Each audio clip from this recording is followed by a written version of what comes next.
Hi നമസ്കാരം. V plus education channel ഇതിലൊരു തന്ത്രപരമായിട്ടുള്ള ഒരു ഭാഗമാണ് ഞാൻ ഇവിടെ പരിചയപ്പെടുത്തുന്നത്. കേരള PSCക്ക് എൻട്രൻസിന് അതേപോലെ മറ്റുള്ള പ്രധാനമായിട്ടുള്ള കോമ്പറ്റേറ്റീവ് എക്സാമിനെല്ലാം ആവശ്യമാകുന്ന ഒരു പ്രധാന കാര്യമാണ് ഞാൻ ഇവിടെ അവതരിപ്പിക്കാൻ പോകുന്നത്. ഒരു ആശയത്തിൽ നിന്ന് നമ്മൾ സാധാരണ മലയാളത്തിൽ ഒരു ചൊല്ലുണ്ട്, ഒരു വെടിക്ക് രണ്ട് പക്ഷി എന്നൊക്കെ. ഒരു ആശയത്തെ മുൻനിർത്തിക്കൊണ്ട് അതുമായി ബന്ധപ്പെട്ട് രണ്ട് കാര്യങ്ങളെ പഠന വിധേയമാക്കുക, അല്ലെങ്കിൽ പഠിക്കാൻ എളുപ്പമാക്കുക, ലളിതമാക്കുക എന്ന ഒരു രീതിയാണ് ഞാനിവിടെ അവലംബിക്കുന്നത്. അതിനുവേണ്ടി ഞാൻ പരിചയപ്പെടുത്താൻ പോകുന്നത് ഒരു വാക്കാണ്, ഫ്രാൻസിസ് ചാക്കോ ബാർ. വളരെ തന്മയത്വപൂർവ്വം മലയാളത്തിൽ പറയുകയാണെങ്കിൽ, തൃശ്ശൂർ ഭാഷയിൽ പറയുകയാണെങ്കിൽ, ഫ്രാൻസിസ് ചേട്ടനും അതേപോലെ ചാക്കോ ചേട്ടനും ചേർന്ന് ഒരു ബാർ നടത്തി എന്നുള്ളതാണ് അതിൻ്റെ ആശയം. പക്ഷെ ആ ഒരു ബാർ നടത്തുന്നതിൽ നിന്ന് രണ്ട് പ്രധാന ആശയങ്ങൾ അവിടെ ഉരുത്തിരിഞ്ഞു വരുന്നുണ്ട്. നമുക്ക് നോക്കാം. ഈ ഫ്രാൻസിസ് എന്ന് പറയുന്നത് ഞാൻ ഉദ്ദേശിച്ചത് ഫ്രാൻസ് എന്ന് പറഞ്ഞ രാജ്യത്തെ സൂചിപ്പിക്കുന്നതിന് വേണ്ടിയാണ്. ചാക്കോ എന്ന് ഉദ്ദേശിക്കുന്നത് ചൈന എന്ന് പറയുന്ന രാജ്യത്തിന്റെ സൂചകമാണ്. ബി എന്നുള്ളത് ബ്രിട്ടൻ എന്ന് പറയുന്ന രാജ്യത്തിന്റെ സൂചകമാണ്.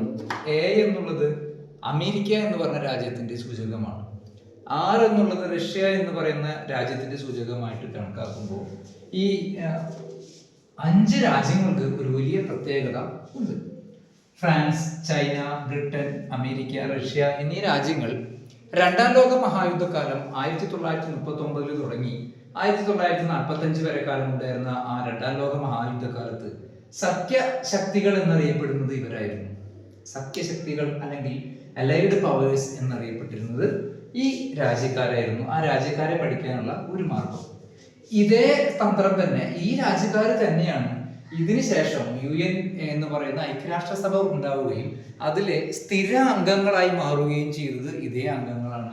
UN സെക്യൂരിറ്റി പെർമനന്റ് മെമ്പേഴ്സ് അല്ലെങ്കിൽ ഐക്യരാഷ്ട്രസഭയുടെ സുരക്ഷാ കൗൺസിലിലെ സ്ഥിരാംഗങ്ങളായി മാറിയതും ഇവർ തന്നെയാണ്. France, China, Britain, America, Russia.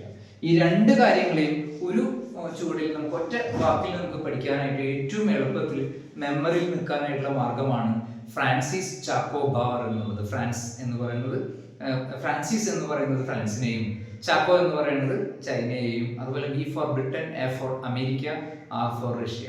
ഇങ്ങനെ ഒരു ലളിതമായിട്ടുള്ള ഒരു വീഡിയോ, അത് തന്ത്രപരമായിട്ട് നിങ്ങളുടെ മനസ്സിലിരിക്കാൻ വേണ്ടി വെച്ചിട്ടുള്ള ഒരു വീഡിയോ ആണ്.